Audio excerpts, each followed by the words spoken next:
नमस्कार, बहुत स्वागत है आप सभी का टोटल टीवी में और मैं हूं आपके साथ जया पाल। चले शुरुआत करेंगे हमारे खास कार्यक्रम की और चर्चा होगी 2029 की चुनावी प्लानिंग की। बता दें कि प्रदेश में ट्रिपल इंजन की सरकार ने मिशन 2029 चुनाव की जो तैयारियां हैं वो अभी से शुरू कर दी है। मंगलवार को चंडीगढ़ में मुख्यमंत्री, प्रदेश अध्यक्ष और 2024 में हारी सभी 42 विधानसभा सीटों के उम्मीदवारों और जिला अध्यक्षों के साथ सीएम हाउस पर मैराथन बैठक हुई है और बैठक में 42 सीटों के लिए रणनीति बनाई गई और इन सीटों के लिए प्रभारी बनाए गए सभी 12 मंत्रियों और 30 विधायकों से रिपोर्ट ली गई। बैठक में यह फैसला भी हुआ कि सरकार के 1 साल पूरा होने पर मंत्रियों के कामकाज और परफॉर्मेंस के आधार पर उनकी रैंकिंग की जाएगी। यानी कि अब 2029 का चुनाव जीतने के लिए जो तैयारियां हैं वो 2025 से ही शुरू हो गई हैं।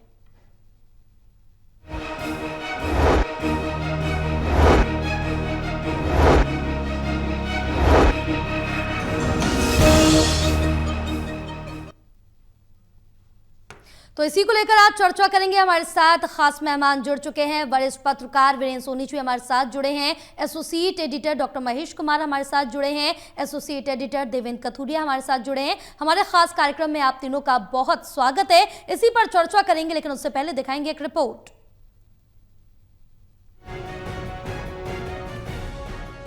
सियासी पार्टी चलाना और संगठन को और मजबूत करना तो कोई बीजेपी से सीखे। शायद इसीलिए बीजेपी नेता अक्सर दोहराते हैं कि बीजेपी एक चुनाव खत्म होते ही अगले चुनाव की तैयारी में लग जाती है। प्रदेश के मुख्यमंत्री नायब सिंह सैनी और प्रदेश अध्यक्ष मोहनलाल बड़ोली ने मंगलवार को चंडीगढ़ में मिशन 2029 की तैयारी और समीक्षा बैठक की। बैठक में 2024 में 42 विधानसभा सीटों पर चुनाव हारे सभी पार्टी उम्मीदवार मौजूद थे। इस बैठक में केंद्र और राज्य सरकार की योजनाओं को घर घर पहुंचाने की रणनीति पर चर्चा हुई ताकि 2029 के विधानसभा चुनाव में हारी हुई 42 सीटें और जीती हुई सीटें फिर जीती जा सकें। जो विकास के काम है, जो सीएम घोषणा के काम है, उन सब की समीक्षा बैठक भी सभी जो हारे हुई हमारी 42 सीटें हैं उन सब प्रत्याशियों के साथ हुई है। और वन नेशन वन इलेक्शन का जो विषय है पूरे देश में अच्छे से चले, कहाँ तक काम हुआ है, कितनी बैठकें हुई हैं, इसका भी फीडबैक लेते हुए, और जहाँ अब तक बैठकें नहीं हुई हैं, जहाँ सांसदों की बैठकें नहीं हुई हैं, विधायकों की नहीं हुई हैं, चेयरमैनों की नहीं हुई हैं, और गांव-गांव जो बैठकें हमने करनी है वन नेशन वन इलेक्शन को लेकर, उस काम को गति देने का काम करेंगे। गौरतलब है कि हारी हुई 42 सीटें जीतने के लिए बीजेपी संगठन और सरकार ने करीब 2 महीने पहले 12 मंत्रियों और 30 विधायकों को इन सीटों पर काम करने की जिम्मेदारी सौंपी थी। उनसे इन सीटों की रिपोर्ट भी ली गई। यही नहीं, मिशन 2029 को भी फतेह करने के लिए ट्रिपल इंजन सरकार के मंत्रियों के 1 साल के कामकाज की समीक्षा कर इनकी रैंकिंग भी की जाएगी। इसके अलावा विधानसभाओं की भी समीक्षा करने पर विचार हुआ। यानी मिशन 2029 को हासिल करने के लिए 2025 से तैयारियां शुरू। इसे हम बीजेपी की माइंड गेम भी कह सकते हैं, जैसे क्रिकेट मैदान में कंगारू करते हैं, पर वक्त हमेशा बलवान होता है। वक्त की हर शय गुलाम, वक्त का हर शय पे राज। Haryana bureau, total news.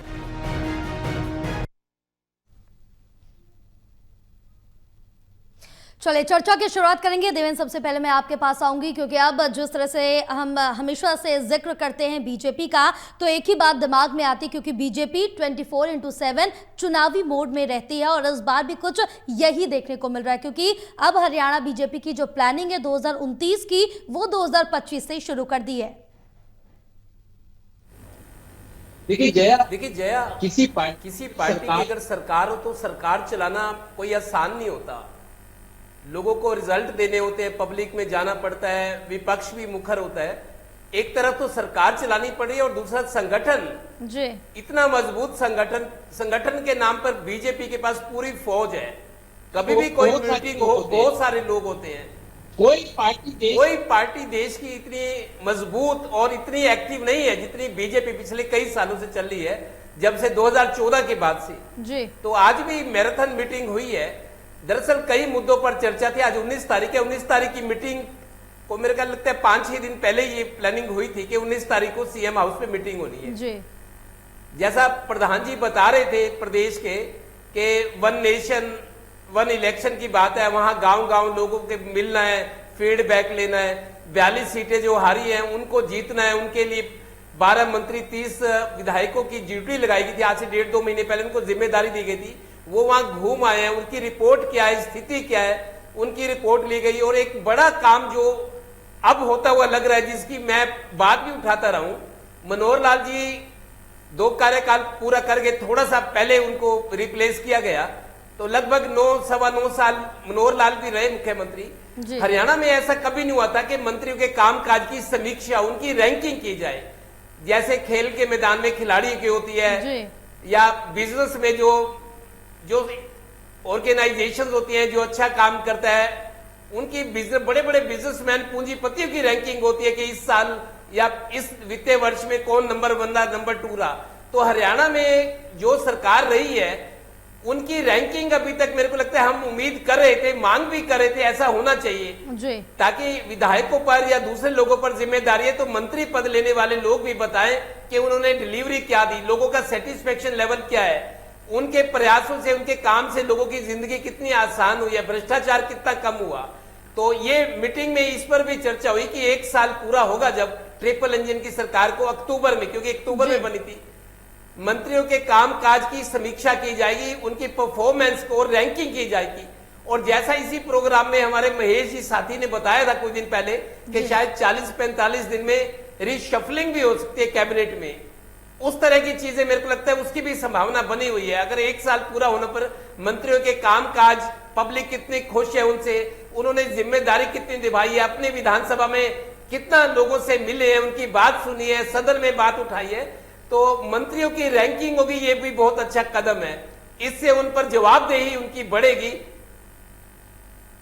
Jaya बिल्कुल, क्योंकि अगर उनकी रैंकिंग होगी, उनके कामकाज पर ध्यान दिया जाएगा तो जाहिर सी बात है कि जो मंत्री हैं अपने काम को लेकर और ज़्यादा मोटिवेशन ज़रूर दिखाएंगे। महेश, मैं आपके पास आऊँगी क्योंकि बीजेपी की अगर यहाँ पर जिक्र करें तो बीजेपी की रणनीति और पार्टी द्वारा जो मंत्रियों और विधायकों को हारे हुए विधानसभा क्षेत्रों को जिताने की जिम्मेदारी दी गई, क्या इस चीज़ को लेकर भी कांग्रेस कहीं ना कहीं टेंशन में आ गई? क्योंकि जो अब बीजेपी की तरफ से अपने संगठन मजबूत करने के लिए 2029 के लिए पार्टी को तैयार कर रहे हैं, जिला अध्यक्षों को उनकी जिम्मेदारी दे रही है, तो कहीं ना कहीं इससे कांग्रेस जरूर टेंशन में आएगी। देखिए, टोटल न्यूज़ पर ही ये खुलासा हमने किया था कि दस्तावेजीकरण विभाग जो भारतीय जनता पार्टी का है वो किस तरीके की एनालिसिस कर रहा है और उसी एनालिसिस की फाइंडिंग्स के आधार पर ही आगे जो वर्किंग इस वक्त आप देख पा रहे हैं वो तमाम चीज़ें आगे बढ़ती नजर आ रही हैं। चाहे मंत्रियों की जिम्मेदारी लगाई गई हो, चाहे विधायकों की जिम्मेदारी लगाई गई हो, जो हारी हुई सीटें हैं भारतीय जनता पार्टी की, उसको लेकर क्या कुछ खास तैयार किया गया, ये सबसे पहले खुलासा टोटल न्यूज़ ने किया था। वही चीज़ें आपको सामने आती नजर आ रही हैं। अब ये चीज़ सामने आ रही है कि भारतीय जनता पार्टी किस तरीके से हारी हुई जो सीटें हैं, उसमें भी खासकर हारे हुए जो गांव हैं उन्हें कैसे जीता जा सकता है, ये जिम्मेदारी विधायकों और मंत्रियों को दी गई है। अब जो बैठक की गई है उसमें जो प्रदेशाध्यक्ष जानकारी दे रहे हैं वो एक विस्तृत जो है जानकारी मीडिया के सामने रखी गई है। गहनता क्या है? गहनता ये है कि यहाँ उन विधायकों और मंत्रियों को ये जिम्मेदारी दी गई है कि जिन गांवों में भारतीय जनता पार्टी कभी नहीं जीती उन्हीं गांव में आपको जाना है, पर्सनल कॉन्टैक्ट प्रोग्राम को आगे बढ़ाना है, उन्हीं गांव में जा जाकर आपको लोगों के बीच बैठना है, पारिवारिक संबंध बनाने हैं, उसके अलावा उनके एक्सेस को बढ़ाने की तैयारी आपको करनी है। और चाय पर चर्चा जो एक मूल मंत्र कहा जा सकता है कि भारतीय जनता पार्टी की है, अब अनगिनत चाय इन तमाम विधायकों को, इन तमाम भारतीय जनता पार्टी के मंत्रियों को सिर्फ उन्हीं गाँव में पीनी है जहाँ पर हार का सामना भारतीय जनता पार्टी इलेक्शन दर इलेक्शन करती रही है। जैसा कि मैंने जिक्र किया था कि फाइंडिंग्स ये बता चुकी हैं कि कौन कौन से पोलिंग बूथ्स पर, कौन कौन से गांव में भारतीय जनता पार्टी हमेशा जीतती रही है, कौन कौन से पोलिंग बूथ्स पर, कौन कौन से गांव में भारतीय जनता पार्टी चुनाव दर चुनाव हार का सामना करती रही है। अब ऐसे विधानसभा क्षेत्र के वो हिस्से जो ऐसे पोलिंग बूथ्स जहां पर भारतीय जनता पार्टी हमेशा हारती रही, वहां पर परिणाम बदलने की तैयारी भारतीय जनता पार्टी कर चुकी है। अब आपका सवाल था कि कांग्रेस क्या टेंशन में है? देखिए, कांग्रेस में टेंशन लेने वाला कौन है? यहां कोई नहीं है कांग्रेस पार्टी की टेंशन करने वाला।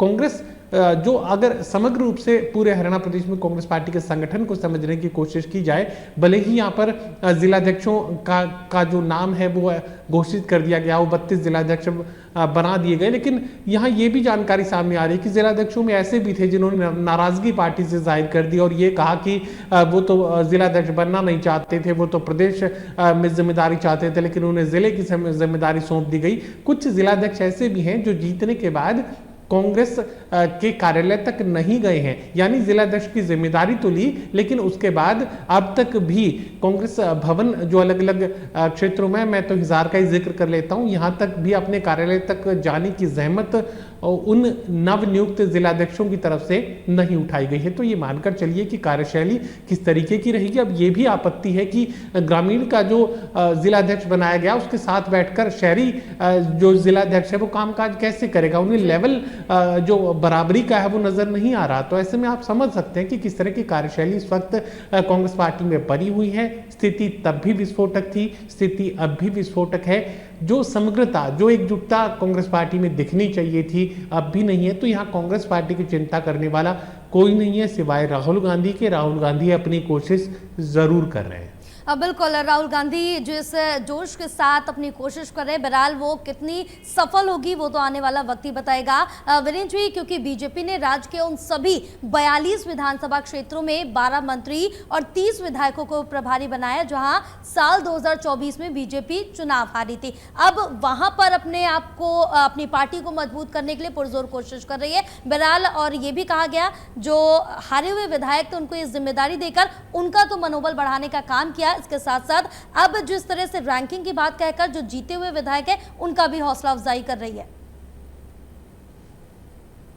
देखिए, ये भारतीय जनता पार्टी की कार्यप्रणाली का हिस्सा है जी। 2014 में पार्टी जिन सीटों पर हारी थी तब भी यही रणनीति बनाई गई थी। 2019 में जिन सीटों पर हारी थी, जो हारे हुए प्रत्याशी थे उनको दायित्व दिया गया था और यही रणनीति अब 2024 में बनाई जा रही है। अब फर्क इतना है कि जो इनको दायित्व दिया गया है वो पड़ोसी विधायकों को दिया गया है, मतलब हारे हुए उम्मीदवारों से हटके अब ये इतना परिवर्तन किया गया है। और ये पार्टी वहां भी अपना विकास कार्य कराती है जहां सीटों पर भारतीय जनता पार्टी को सफलता नहीं मिली, और वहां भी सरकार की तरफ से कार्यक्रम किए जाते हैं, मुख्यमंत्री के कार्यक्रम रखे जाते हैं। तो ये एक पार्टी की रणनीति का हिस्सा है। अब जो विधानसभा चुनाव हुए थे उनमें कांग्रेस और भारतीय जनता पार्टी के बीच में वोटर का अंतर 1,18,000 का था। तो इस अंतर को पाटने के लिए भारतीय जनता पार्टी को मालूम है कि इस बार जीत इतनी सरल नहीं थी। तो अगर जब चौथी बार जो होगा मुकाबला होगा, चौथी बार सरकार बनाने की चुनौती होगी, तो भारतीय जनता पार्टी को कई तरह की विपरीत परिस्थितियों का सामना करना पड़ेगा। तो पार्टी उसके लिए अभी से तैयारी कर रही है, अभी से रोड मैप तैयार किया जा रहा है। कार्यकर्ताओं से संपर्क बना रहे, जनता के बीच जो है कार्यकर्ता जाएं, सरकार की उपलब्धियां बताएं।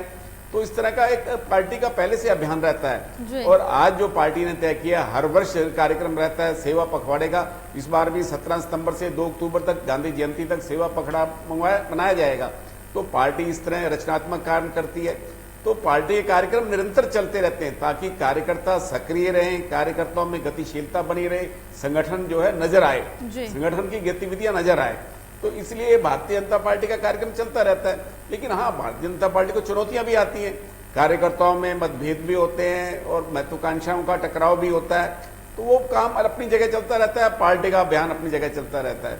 तो आने वाले समय में भारतीय जनता पार्टी के लिए चुनौतियां हैं। तो उन चुनौतियों के लिए अभी से कार्यकर्ताओं को प्रशिक्षित किया जाए और कार्यकर्ताओं को इस बात की जानकारी दी जाए कि जनता के बीच सरकार की उपलब्धियां कैसे पहुंचाई जाएं, जनता के बीच जो पन्ना प्रमुख बने हुए हैं उनको कैसे सक्रिय किया जाए, मंडल स्तर पर निरंतर बैठकें हों ताकि कार्यकर्ताओं के बीच ये लगे कि पार्टी सक्रिय भूमिका में है। तो इस तरह से ये पार्टी की रणनीति का हिस्सा है। और जबकि देखिए कांग्रेस का भी संगठन बना है, अब कांग्रेस के संगठन में क्या गतिशीलता आएगी, अभी उनका भी प्रशिक्षण शिविर लगेगा। एक तो 24 अगस्त को जो पहली बैठक है उसके बाद उनका प्रशिक्षण शिविर 10 दिन का लगेगा। तो कांग्रेस भी उसी आधार पर चल रही है। बिल्कुल, कांग्रेस अपनी कोशिशें कर रही है और कांग्रेस का अगर जिक्र करें तो सिर्फ राहुल गांधी की कोशिशें यहाँ पर नजर आ रही हैं। देवेंद्र, अगर जिक्र करें यहाँ पार्टी को राज्य में अपनी सरकार बनाए महज अभी 9 महीने हुए, लेकिन वो आगे के 4.5 साल के बाद के भविष्य को लेकर अभी से सोचना शुरू कर चुकी है। क्योंकि कांग्रेस का जिक्र करें तो 11 साल पहले बीत चुके हैं, संगठन नहीं बना, लेकिन अब कांग्रेस ने सोचना शुरू किया। लेकिन बीजेपी एक चुनाव बीतते नहीं है, दूसरे का पहले सोचने लगती है। कहीं ना कहीं जो ये चीजें हैं बीजेपी के अंदर, वो बीजेपी को मजबूती जरूर देती है। देखिए जय, मौजूदा परिस्थितियों की बात करें, जो सियासी परिस्थितियां हैं जी, बीजेपी पूरी तरह से अनुकूल परिस्थितियों के साथ आगे बढ़ रही है। संगठन बहुत मजबूत है, पूरी फौज है नेताओं की नीचे से ऊपर तक। उनका मनोबल भी बढ़ा हुआ है क्योंकि सरकार है। उसके अलावा आप देखिए बगल में यूपी है, वहां बीजेपी की सरकार है, दिल्ली में बीजेपी की सरकार, हरियाणा के जो पड़ोसी राज्य है राजस्थान में बीजेपी की सरकार, केंद्र में दिल्ली में नरेंद्र मोदी सरकार। तो पूरी तरह से परिस्थितियां अनुकूल और काबू में है बीजेपी के। इसीलिए बीजेपी हालांकि और अपने आप को मजबूत करना चाह रही है, जहां जहां कमी है उनको दुरुस्त किया जा रहा है। कांग्रेस की जहां तक आप बात करें, जो अभी तक मेरे को खबर है 24 तारीख को एक दिन के लिए मीटिंग बुलाई गई है, 32 जिलाध्यक्ष जो बने हैं, लेकिन उस दिन इनका आपस में परिचय किया जाएगा। और एक खास बात यह है जया जी, 24 तारीख को जो जिलाध्यक्ष 32 के 32 दिल्ली बुलाए गए, उसमें हरियाणा का कोई भी सीनियर लीडर उसको नहीं बुलाया गया। ये कहा गया कि आपको अकेले आना है। और वहां हाई कमान के जो केंद्र के जो नेता हैं बड़े, वो उनको कुछ टिप्स देंगे, उनकी क्लास लेंगे। उसके बाद जी, एक हफ्ते का एक ट्रेनिंग प्रोग्राम रखा गया है। बिल्कुल मैं आपको बता रहा हूं जो इनपुट्स हैं जी, 24 तारीख की मीटिंग के बाद आपस में परिचय हो जाएगा। उनको सीनियर लीडर्स कुछ मंत्र देंगे कि पार्टी आपसे क्या उम्मीद कर रही है, आपको कैसे 24 घंटे काम करने के लिए तैयार रहना होगा, इस तरह प्रेरित किया जाएगा। एक हफ्ते का ट्रेनिंग प्रोग्राम रखा जा रहा है और उस एक हफ्ते के ट्रेनिंग प्रोग्राम में जो लोग जिलाध्यक्ष रहेंगे उनको घर जाने की अनुमति नहीं होगी, सबको इकट्ठा रहना पड़ेगा, एक्सचेंज ऑफ व्यूज होगा। तो ये कहा जा रहा है, कांग्रेस के बड़े नेता कह रहे हैं कि 24 घंटे जैसे एक फौजी होता है, मोर्चे पे तैनात होता है, उसको मुस्तैद रहना होता है, ठीक आरएसएस और बीजेपी की तरीके जिस तरह से समर्पण होता है, ट्रेनिंग, समर्पण, लगाव, वो सारी चीजें कांग्रेस चाहती है। उसका संगठन वैसे ही बने कि हर बार मतलब एक मुस्तैद जवान की तरह मोर्चे पर डटे रहे। जैसे आरएसएस बीजेपी के कार्यकर्ता होते हैं, मीटिंग होती है, बड़ा अनुशासन होता है, त्याग भी, डेडिकेशन की भावना होती है। कांग्रेस का संगठन भी कुछ इसी तर्ज पर बनाने की कोशिश हो रही है। और आप देखिए जिलाध्यक्षों को अगर दिल्ली बुलाया गया तो किसी नेता को, सीनियर को, चाहे हुड्डा हो, सुरजेवाला हो, शैलजा हो या और नेता, किसी को नहीं बुलाया गया। चिट्ठी ये आई है कि 24 तारीख को आपको अकेले आना है। तो जो पहले फैसला किया गया था कि इनको पावरफुल बनाया जाएगा, पावरफुल के अलावा परफेक्ट बनाने की कोशिश है कि जो टारगेट्स दिए जाए पार्टी की तरफ से उनको अचीव करें। तो इस तरह के संगठन की तैयारी है, बाकी देखा जाएगा जमीन पे क्या नजर आता है। बिल्कुल, क्योंकि आपने डेडिकेशन का जिक्र किया, तो कांग्रेस में अगर डेडिकेशन होता है इस तरह से, क्योंकि यहाँ पर हार की समीक्षा करते करते अभी तक हार की समीक्षा भी नहीं कर पाए, नेता विपक्ष भी नहीं चुन पाए, क्योंकि अब 10 महीने से सत्र नेता विपक्ष के बिना ही चला। आगे देखना होगा कि नेता विपक्ष मिलता है, प्रदेश अध्यक्ष मिलता है या कांग्रेस को नहीं, क्योंकि डेडिकेशन तो इस समय कांग्रेस में नजर नहीं आ रहा। बहरहाल महेश, यहाँ पर अगर जिक्र करें बैठक का, तो सरकार और संगठन के बीच होने वाली बैठक में क्या कुछ रणनीति बन सकती है? देखिए, साफ तौर से मैं बात कहना चाहूंगा कि यहाँ पर रैंकिंग का जिक्र बार बार चल रहा था कि मंत्रियों की रैंकिंग दी जाएगी। तो ये मानकर चलिए कि करीब करीब 2 महीनों का वक्त अभी और लगेगा। और रैंकिंग आप इसे नाम दीजिए, कोई भी नाम दीजिए, लेकिन ये मानकर चलिए कि एक बड़ा परिवर्तन जो है हरियाणा प्रदेश में, हरियाणा कैबिनेट में, नायब कैबिनेट में देखने को मिल सकता है। सूत्री बार बार पुख्ता जानकारी इस बात की दे रहे हैं कि अनिल विज को अब रिटायर करने की तैयारी कर ली गई है। बिजली मंत्री हैं, आपको याद होगा कि प्रभारी की जिम्मेदारी भी उन्हें नहीं दी गई है। इसके अलावा ध्वजारोहण की जो जिम्मेदारी है वो भी अनिल विज को नहीं दी गई थी। सूत्र इस बात की पुख्ता जानकारी दे रहे हैं कि अब अनिल विज को रिटायर करने का वक्त आ गया है। वो विधायक बने रहेंगे लेकिन मंत्री पद उनसे वापस लिया जा रहा है। ये रैंकिंग तो एक बहाना है, आप इसे किसी भी तरीके से देख सकते हैं। और रैंकिंग के बहाने आराम देने की तैयारी जो है अनिल विज को की जा चुकी है। और ये फैसला उस पर अमली जामा देखने को मिलेगा। करीब करीब 2 महीनों का वक्त और लगेगा और उसके बाद जब ये नई रैंकिंग का खेल खत्म होगा तो अनिल विज कैबिनेट से बाहर होंगे और उन्हें रिटायर कर दिया जाएगा। और सूत्र यहां तक भी कह रहे हैं कि अब अनिल विज को अगली बार जब चुनाव आएंगे 2029 का चूंकि जिक्र हम कर रहे हैं तो इतनी आगे की बात मैं इसलिए कहना चाहता हूं कि यहां तक भी जो है सूत्रों की तरफ से पुख्ता जानकारी दी जा रही है कि अब अगला टिकट अनिल विज को भारतीय जनता पार्टी से नहीं दिया जाएगा। हालांकि सुनने में यह हैरानी वाली बात लगती है कि क्या कोई अनिल विज को पार्टी का टिकट देने से इनकार कर सकता है, लेकिन ये हो सकता है। भारतीय जनता पार्टी में आपको याद होगा कि रामविलास शर्मा जो कि पुरोधा माने जाते हैं, हरियाणा प्रदेश की भारतीय जनता पार्टी की राजनीति का नींव का पत्थर माने जाते हैं और उन्हें भी टिकट से भारतीय जनता पार्टी ने इनकार कर दिया था। सबसे महत्वपूर्ण जानकारी जो इस विषय में सामने आ रही है वो यही है कि अनिल विज को अब रिटायर करने की तैयारी की जा चुकी है। भारतीय जनता पार्टी में फिलहाल वो अनफिट नजर आ रहे हैं। उन्हें जो है ऑब्जर्व करने में चाहे तो नायब कैबिनेट आप इसे नाम दें या अकेले मुख्यमंत्री भी कह सकते हैं, या भारतीय जनता पार्टी का जो मौजूदा सेटअप है उसमें अनिल विज इस वक्त अनफिट हो चुके हैं। और सूत्र बार बार इस बात की पुख्ता जानकारी दे रहे हैं कि जब भी कैबिनेट में फेरबदल होगा अनिल विज को आराम दे दिया जाएगा। बिल्कुल, अब ये तो वक्त ही बताएगा। बहरहाल वीरेन जी, जिस तरह से देखें कि अब जो हारी हुई सीटें हैं जहां पर हारे हुए जो 42 विधायक भेजे गए हैं और 30 विधायक भेजे गए, 12 मंत्री भेजे गए हैं, उसमें से अब जो चुनौती है चुनने की सक्षम योद्धा की कि उन सीटों पर कौन सक्षम है, कौन मजबूती से लड़ सकता है, तो ये भी एक बड़ा टास्क बीजेपी के लिए है।